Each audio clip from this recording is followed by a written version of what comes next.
ஏங்க உண்மைன்னு ஒண்ணு இல்லையா? ஸ்டாலின் என்ன ஆளினால் கடவுள்? அவர் சொன்னா அது என்ன வேதமா? ஸ்டாலின் எவ்வளவு விஷயங்கள் சொல்லியிருக்காரு. எல்லாமே அவரே சட்டையை கீச்சிக்கிட்டு சட்டசபையில இருந்து வெளியே ஓடியாந்துருக்காரு எதிர்கட்சியில எங்களை அடிச்சிட்டாங்கன்னு. ஸோ ஸ்டாலின் ஒன்றும் ஹரிச்சந்திரன் கிடையாது. ஸ்டாலினுடைய கூற்றெல்லாம் 100% அப்படியே ஏத்து எல்லாத்தையும் உரசி பார்க்கணும். இவர் குற்றவாளியை கையில பிடிச்சி வச்சிருக்காரு. இவருடைய காவல்துறை விசாரணை நடத்துது. இவங்க மொபைல் போன் எல்லாத்தையும் இவங்க வச்சிட்டு இருக்காங்க. அப்புறம் எதிர்கட்சிகள் கேட்டா அவங்க கிட்ட ஏதாவது ஆதாரம் இருக்குன்னா கொண்டு வந்து கொடுங்கன்னா இது என்ன பைத்தியக்காரத்தனமான கேள்வி? நீங்க தான் கைதியை விசாரிச்சு குற்றவாளியை அவன் வாயிலிருந்து எடுக்கணும் உண்மையை, இல்ல அவனை ஆய்வு செய்து சோதனை பண்ணி அவன் மொபைல எல்லாத்தையும் எடுக்கணும். இவர் போலீஸ் மினிஸ்டரா இல்ல எதிர்கட்சிகள்லாம் அரசாங்கத்தை நடத்துதா? இது கேள்வியே பைத்தியக்காரத்தனமா இருக்கு. 3 வருஷத்துக்கு முன்னால நடந்த பொள்ளாச்சி சம்பவத்தை விலாவரியா பேசுறாருங்க. எங்க கவன ஈர்ப்பு தீர்மானம், ஒத்திவைப்பு தீர்மானம்னா என்னங்க? இந்த பர்டிகுலர் பிரச்சனை ஸ்பீக்கரும் வேடிக்கை பார்த்துட்டு இருக்காரு. அப்பாவை என்ன பண்ணுவாரு? ஆளுங்கட்சியினுடைய முதல்வர் கண்ணு. அவர் நடுநிலையா இருக்கணும். சபாநாயகர்னா சபைக்கு நாயகர். It should be. அவர் ஓம் பிர்லா என்ன வேலையை பண்றாரோ பார்லிமெண்ட்ல பாஜகவுக்கு, அதே வேலையை தான் அப்பா இங்க திமுக பண்றாரு.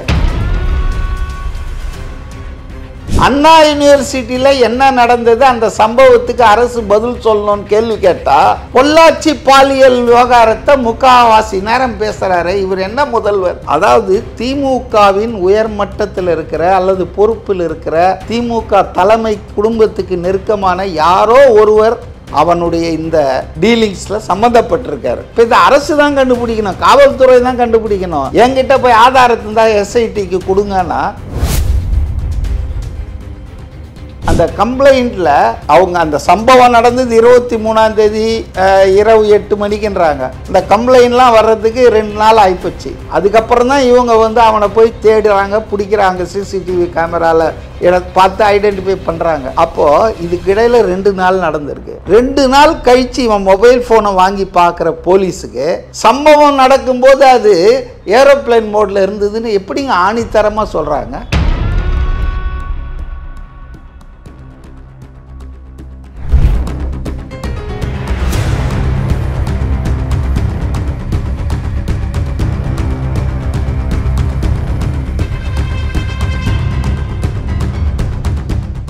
ரியலோ நேயர்களுக்கு வணக்கம். இன்று நம்மளுடைய நேர்காணலுக்கு அரசியல் விமர்சகர் திரு மதிவாணன் அவர்கள் நினைஞ்சிருக்காங்க. சார் வணக்கம். வணக்கம். எப்படி இருக்கீங்க? நல்லா இருக்கேன். சட்டமன்றத்தில் ஸ்டாலின் அவர்கள் சொன்ன ஒரு விஷயம் இன்னைக்கு அந்த அண்ணா யூனிவர்சிட்டியை பற்றி வெளியில் எல்லாருமே பெரிய லெவலுக்கு பேசிக்கிட்டு இருந்தாலும் சட்டமன்றத்தில் ஆளுங்கட்சியும் எதிர்கட்சியும் விவாதம் செஞ்சுருக்காங்க.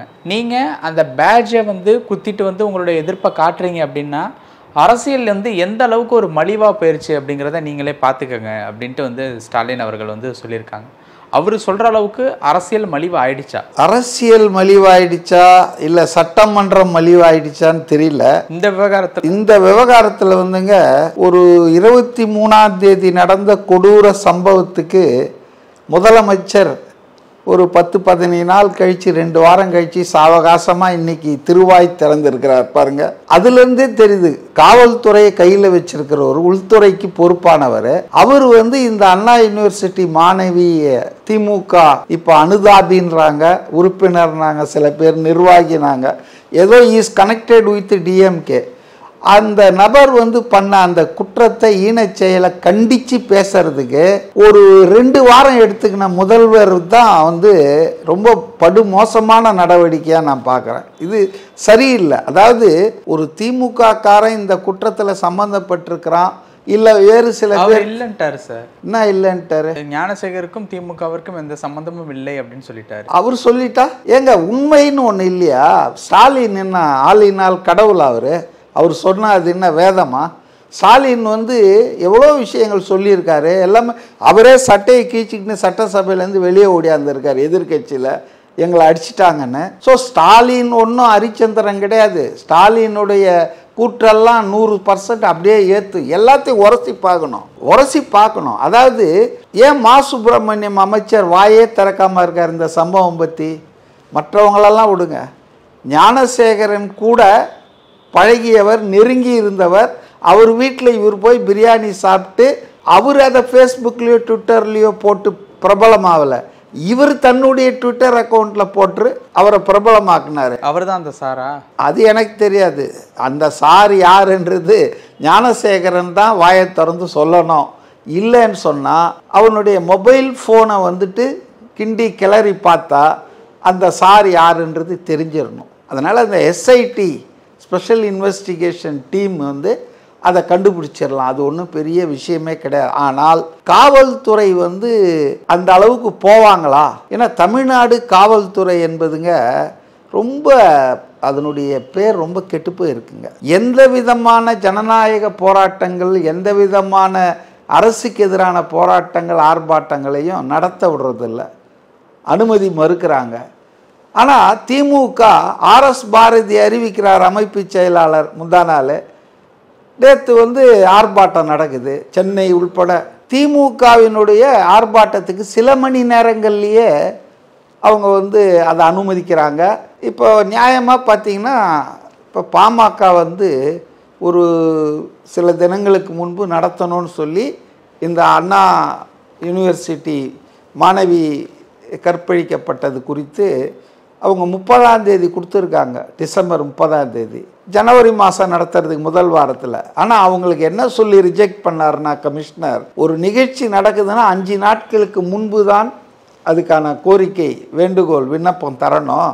நீங்கள் அதுக்குள்ளே தரலை, ஆகவே உங்களுடைய விண்ணப்பம் நிராகரிக்கப்பட்டது. அறப்போர் இயக்கம்னு ஒன்று, அவர் மிஸ்டர் ஜெயராமன் இருக்கார் இல்லையா, ஆன்டி கரப்ஷன் குருசடார், அவங்க வந்து ஒரு ஆர்ப்பாட்டம், அதானி, நம்முடைய தமிழ்நாடு எலக்ட்ரிசிட்டி போர்டு, இவங்க 2 பேரும் கூட்டாக சேர்ந்து அடித்த கொள்ளை, அதன் விளைவாக சாதாரண சாமானிய எலக்ட்ரிசிட்டியை பயன்பட மின்சார உபயோகிப்பாளர்கள் அத்தனை பேரும் இன்றைக்கி வந்து எலக்ட்ரிசிட்டி பில்லுக்காக நிறைய செலவு பண்ண வேண்டியதாக இருக்குது. இந்த கொள்ளை மோசடி, ரெண்டாவது அதானி மேலே வழக்கு தொடுக்கணும் அப்படின்றதுக்காக ஒரு கோரிக்கையை வச்சு அவங்க வள்ளுவர் கோட்டத்தில் ரொம்ப நாளைக்கு முன்னாலே கொடுத்துட்டாங்க. 10 நாள் 5 நாளைக்கு முன்னாலே, 5ஆம் தேதிக்காக, ஜனவரி 5. ஆனால் அவங்களுக்கு என்ன சொல்கிறாங்கன்னா, கூட்டம் வந்துடும், சட்டம் ஒழுங்கு சீர்குலைந்துடும், ஆகவே ரிஜெக்டட். சட்டம் ஒழுங்கு சீர்குலையாமல் பார்த்துக்கிறது தானுங்க காவல்துறையின் வேலை. சட்டம் ஒழுங்கு சீர்குலைஞ்சுன்னா எதையுமே யாரும் நடத்த முடியாத. அப்போ இன்றைக்கி எதிர்க்கட்சிகள் என்றால் எந்த காரணத்தையும் சொல்லி அவங்கள, அதுவும் சீமான் நாம் தமிழர் கட்சி அந்த ஆர்ப்பாட்டத்தினுடைய இடத்துக்கு இறங்க கூட கார்லேயே அவரை வச்சு அரெஸ்ட் பண்ணாங்க. ஆக இப்படி கடுமை காட்டுகிற, ஏன் தோழமை கட்சி சிபிஎம் அவங்க வந்து 3 வருஷத்துக்கு ஒரு வாட்டி மாநில மாநாடு நடத்துகிறாங்க. இப்போ விழுப்புரத்தில் அவங்க மாநில மாநாடு நடத்தினாங்க. அங்கே எப்போவுமே மாநாடுக்கு இறுதி நாள் என்று ஒரு பேரணி விடுவாங்க, பொதுக்கூட்டம் நடத்துவாங்க, மாநாட்டு தீர்மானங்களை விளக்குவாங்க. இதுதான் சாதாரண கம்யூனிஸ்ட் கட்சிகளுடைய நடைமுறை. அப்போ அந்த விழுப்புரத்தில் மாநில மாநாட்டு பேரணிக்கே அனுமதி மறுக்கப்பட்டது, சிபிஎம் தோழமை கட்சி. ஆக திமுக தவிர வேற யாருக்கும் எந்த அனுமதியும் தர்றதில்லை அப்படின்ற ஒரு நிலைப்பாடு எடுத்துட்டு இருக்கிற இந்த காவல்துறை, அந்த காவல்துறையினுடைய ஒரு தலைப்பட்சமான செயல்பாடு இந்த அண்ணா யூனிவர்சிட்டி விசாரணையில் உண்மையை வெளிவர விடுவாங்களா? அது இப்போ உண்மையான குற்றவாளிகள் அனைவரும் கைது செய்யப்படுவார்களா? இப்போ ஸ்டாலின் அவர்கள் அதான் சொல்லிட்டு இருக்காங்க. யார் அந்த சார் அப்படின்னு நீங்கள் கேட்கும்போது எல்லாருமே வந்து பேட்ச் எல்லாம் அணிஞ்சிட்டு வர்றீங்க, உங்ககிட்ட ஆதாரம் இருந்தால் சிறப்பு புலனாய்வு குழுக்கிட்ட வந்து கொடுங்க, அவங்க கண்டிப்பாக கண்டுபிடிச்சி கொடுப்பாங்க. இது ஒரு பைத்தியகாரத்தனமான ஆர்கியூமெண்ட். இவர் அதிகாரம் வச்சிருக்காரு, இவர் வந்து குற்றவாளியை கையில் பிடிச்சி வச்சிருக்காரு, இவருடைய காவல்துறை விசாரணை நடத்துது, இவங்க வந்து மொபைல் ஃபோன் எல்லாத்தையும் இவங்க வச்சுக்கிட்டு இருக்காங்க.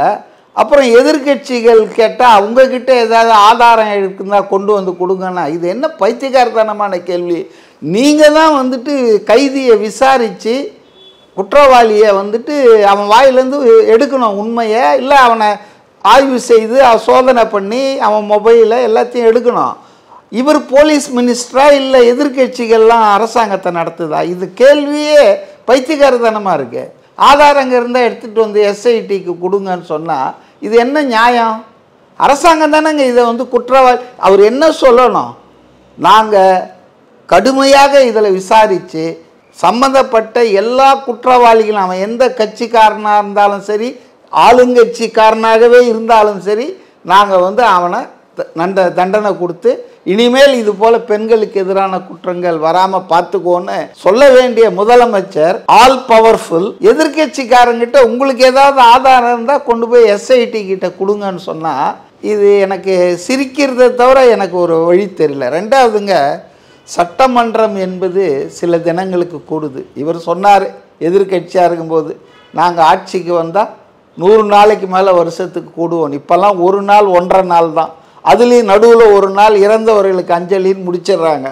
சரி, இந்த சட்டமன்றத்தில்ங்க ஒரு ஆளுங்கட்சிக்கு மிகப்பெரிய பிரதான பொறுப்பு இருக்குங்க. பார்லிமெண்ட்டில் அங்கே ஆளுங்கட்சி பாஜக, இங்கே சட்டமன்றத்தில் எதிர்கட்சி கண்டிப்பாக அவங்க வந்து பிரச்சனையை கிளப்புவாங்க.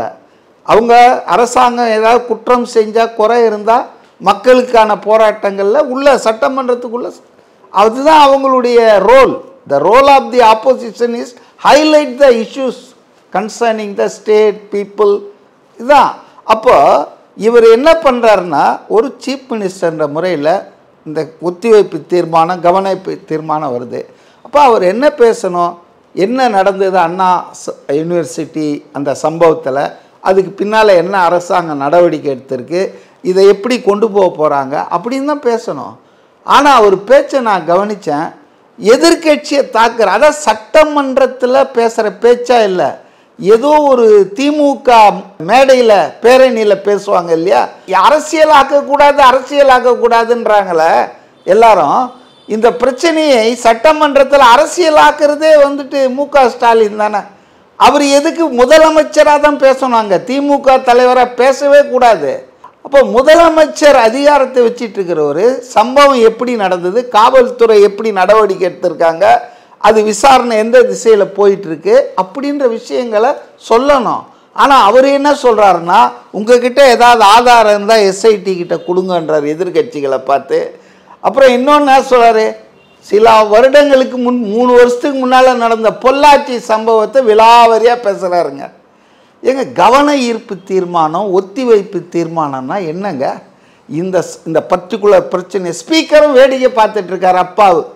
அப்பாவை என்ன பண்ணுவார், ஆளுங்கட்சியினுடைய முதல்வர் கண்ணு, அவர் வந்து நடுநிலையாக இருக்கணும். சபாநாயகர்னா சபைக்கு நாயகர், ஷுட் பி. அவர் ஓம் பிர்லா என்ன வேலையை பண்ணுறாரோ பார்லிமெண்ட்டில் பாஜகவுக்கு, அதே வேலையை தான் அப்பாவை இங்கே வந்து திமுகவுக்கு பண்ணுறாரு. இவர் என்ன பண்ணோம், அதாவது சப்ஜெக்ட் மாதிரி போகிறாருன்னா முதலமைச்சரை அவர் ஸ்டாப் பண்ணோம். ஒத்திவைப்பு தீர்மானம் அதை பற்றி பேசுங்க. இது என்னங்க, எதிர்கட்சி தேர்தல் பிரச்சார மேடையாங்க, அரசியலாக்குறாங்க. அதில் வந்து எனக்கு ரொம்ப வருத்தம், சட்டமன்றத்தின் தரத்தை தாழ்த்திட்டாரு, மரபுகளை மீறிட்டாரு கவர்னர்ன்றாங்க. அவர் ஒருத்தர் மரபை மீறிடுறதே தொழிலாக வச்சிட்டு இருக்காரு. அது அவர் அப்படி தான் செய்வார். பாஜகவினுடைய ஏஜென்ட்டு அவர் அப்படி தான் தொடர்ந்து 3வது முறையெல்லாம் பண்ணுறாரு. ஆனால் அவர் செய்த அதே தவிர அதே மரபு மீறலை தான் இவருக்கும் பண்ணிட்டு இருக்காங்க. அண்ணா யூனிவர்சிட்டியில் என்ன நடந்தது, அந்த சம்பவத்துக்கு அரசு பதில் சொல்லணும்னு கேள்வி கேட்டால் பொள்ளாச்சி பாலியல் விவகாரத்தை முக்காவாசி நேரம் பேசுகிறாரு. இவர் என்ன முதல்வர், இது என்ன மரபு, இதுதான் சட்டமன்ற விவாதமா? ரொம்ப அரசியலாகிறாங்க. இதுதான் தரம் தாழ்ந்து போச்சு. இவர் வந்து எடப்பாடியை பற்றி பேசுகிறாரு. எடப்பாடிக்கு நான் ஒன்று I don't hold brief for Edappadi, எதிர்கட்சி தலைவர் அப்படி தான் பேசுவார். ஆனால் அவங்க எழுப்பின பிரச்சனைக்கு பாயிண்டடாக பதில் கொடுக்கணும். அதை விட்டுட்டு நீ மோசம், உன் ஆட்சியில் அது நடந்தது, 10 வருஷத்துக்கு முன்னால் இது நடந்தது, இதெல்லாம் வந்துங்க ரொம்ப இந்த திமுகவில் 4வது 5ஆம் தர இருக்க மேடை பேச்சாளர்கள் பேசுகிற விஷயம். அதுக்கு வந்து ஒரு முதலமைச்சர் சட்டமன்றத்தை பயன்படுத்த வேண்டிய அவசியமே இல்லை. அதனால் ஐ எம் நாட் சாட்டிஸ்ஃபைடு. அவருடைய பேச்சு, அவருடைய பதில், விளக்கம் எதுவுமே எனக்கு பெண்களுக்கு எதிரான குற்றம் அதிகரித்துட்டு இருக்குங்க. ஞானசேகர் வந்து திமுகவினுடைய அனுதாபி அப்படின்ட்டு வந்து சொல்றாங்களே, வானதி சீனிவாசன்லாம் வந்து சொல்லியிருக்காங்க. சரி, அனுதாபினா என்ன, உறுப்பினர்னா என்ன? உறுப்பினர் இல்லை அப்படின்னு ஸ்டாலின், மனைவிக்கும் துணைவிக்கும் இருக்கிற வித்தியாசமா? அதாவதுங்க அனுதாபினா என்னங்க, அவர் எப்படிங்க அனுதாபின்னு சொன்னால் பவள விழா மாநாட்டில் வராரு, கொடியை பிடிச்சிக்கிட்டு தேர்தல் பிரச்சாரத்தில் ஃபுல்லாக அவர் தான் சுத்துறாரு, அமைச்சர்கள் வட்ட செயலாளர். அவர் அனுதாபின்னா அவருக்கும் திமுக சம்பந்தம் இல்லைன்றாரா? இல்லை. அனுதாபின்னு சொன்னால் என்ன, உறுப்பினர் இல்லாமல் போயிடலாம். இந்த அனுதாபின்ற வார்த்தை இருக்கு பாருங்க, அது ரொம்ப ஸ்ட்ராங்கு, அபிமானம். திமுகவை விட்டு அவன் எப்பவுமே போக மாட்டான். ஆனால் திமுகவில் உறுப்பினராக இருக்கிற ஒருத்தன் எம்எல்ஏவாக இருக்கிறவன் வேற கட்சிக்கு போயிடலாம். யார் கூட இருக்காங்க? திமுக தாங்க. அதாவது திமுக தலைவர்கள் யார் இருக்காங்கன்னா அந்த பகுதியில் தான். அதாவது வந்து பெரிய மாநில அளவுன்னு நான் சொல்ல மாட்டேன்.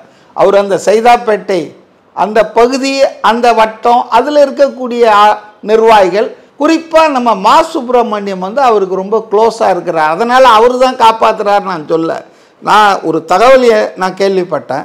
முதல்ல இந்த பொண்ணு கம்ப்ளைண்ட் அங்கே போலீஸ் ஸ்டேஷனுக்கு வந்த உடனே இவரை கூப்பிட்டு விசாரிச்சிருக்காங்க. யார் சார்? அந்த ஞானசேகரனை. உடனே ஃபோன்கள் பறந்து இருக்குது, 10-15 ஃபோனு. யாருக்கு? வட்டம், மாவட்டம், இந்த மாதிரி ஏதோ இன்ஸ்பெக்டருக்கு. உடனே விட்டாங்க. ஃபஸ்ட்டு டைம் அவரை பிடிச்சி விசாரிச்சுட்டு இருக்கும்போது ஃபோன் வந்தால், யார் ஃபோன் வந்தால் போலீஸ் ஸ்டேஷனில் விடுவாங்க? இதெல்லாம் சொல்லி தெரியணுமா? ஆளுங்கட்சியில் இருக்கிறவங்க அதை சொன்னால் தானே இங்கே விடுவாங்க. விட்டாங்க. இது பெரிய பிரச்சனையாகுதுன்னு பிறகு தான் போய் திருப்பி அரெஸ்ட் பண்ணாங்க. அப்பவும் பாருங்கள், கையில் ஒரு கட்டு போடுறாங்க, காலில் ஒரு கட்டு போடுறாங்க. எங்கன்னா பாத்ரூமில் விழுந்துட்டாருன்றாங்க. இது எல்லாமே அவரை சிறையில் வைக்காமல் ஸ்டான்லி ஆஸ்பத்திரியில் அழகாக உட்கார வைப்பதற்கான ஏற்பாடு தான். இந்த அளவுக்கு காப்பாற்றுறதுக்கு என்ன காரணம்? கட்சிக்காரங்க. அவன் வாயை திறந்தான்னா அங்கே தான் அந்த சார், அதாவது திமுகவின் உயர்மட்டத்தில் இருக்கிற அல்லது பொறுப்பில் இருக்கிற திமுக தலைமை குடும்பத்துக்கு நெருக்கமான யாரோ ஒருவர் அவனுடைய இந்த டீலிங்ஸில் சம்மந்தப்பட்டிருக்காரு. இப்போ இந்த அரசு தான் கண்டுபிடிக்கணும், காவல்துறை தான் கண்டுபிடிக்கணும். என்கிட்ட போய் ஆதாரத்தை தான் எஸ்ஐடிக்கு கொடுங்கன்னா அது எப்படி என்னுடைய பொறுப்பாகும்? அவன் மொபைல் யூஸ் பண்ணுறான். அந்த மொபைலில் நீங்கள் ஹிஸ்ட்ரி, கால் ஹிஸ்ட்ரி எடுத்தாலே தெரிஞ்சு போகுது. இவர் என்ன சொன்னார், நம்ம போலீஸ் கமிஷனர் அருண் என்ன சொன்னார் ஆரம்பத்தில்? அதெல்லாம் பொய், அவன் யாருக்கிட்டேயும் பேசலை, சும்மா அந்த பொண்ணை மிரட்டுறதுக்காக சொல்லியிருக்கான், அவன் வந்து ஃப்ளைட் மோடில் போட்டிருந்தான் அந்த ஃபோனுன்றாரு. நம்ம உயர்கல்வித்துறை அமைச்சர் செழியன் அவர் என்ன சொன்னார் ஆரம்பத்தில்? அந்த பொண்ணு தாமதமாக தான் கம்ப்ளைண்ட் கொடுத்தது, சம்பவம் 23ஆம் தேதி நடந்தது, ஆனால் அது தாமதமாக தான் கம்ப்ளைண்ட் கொடுத்தது, அந்த கம்ப்ளைண்ட்டை வந்த 3 மணி நேரத்தில் நாங்கள் அரெஸ்ட் பண்ணிட்டோம் குற்றவாளியை, அப்போ எங்கள் அரசு கரெக்டாக இருக்குதுன்னாரு. ஆனால் கமிஷனர் என்ன தெரியுமா சொன்னார், அந்த கம்ப்ளைண்ட் நேரடியாக அந்த பொண்ணு எனக்கு கொடுக்கல, அவங்க அந்த கல்லூரி பல்கலைக்கழகத்தினுடைய ஒரு குழு கொடுத்து அதன் மூலம் எனக்கு வந்ததுன்னா 2 பேருக்குமே முரண்பாடு இருக்குது. ஆச்சுங்களா? ரைட். அதுக்கப்புறம் அந்த கம்ப்ளைண்ட்டில் அவங்க அந்த சம்பவம் நடந்தது 23ஆம் தேதி இரவு 8 மணிக்குன்றாங்க. அந்த கம்ப்ளைண்ட்லாம் வர்றதுக்கு 2 நாள் ஆகிப்போச்சு. அதுக்கப்புறம் தான் இவங்க வந்து அவனை போய் தேடுறாங்க, பிடிக்கிறாங்க, சிசிடிவி கேமராவில் பார்த்து ஐடென்டிஃபை பண்ணுறாங்க.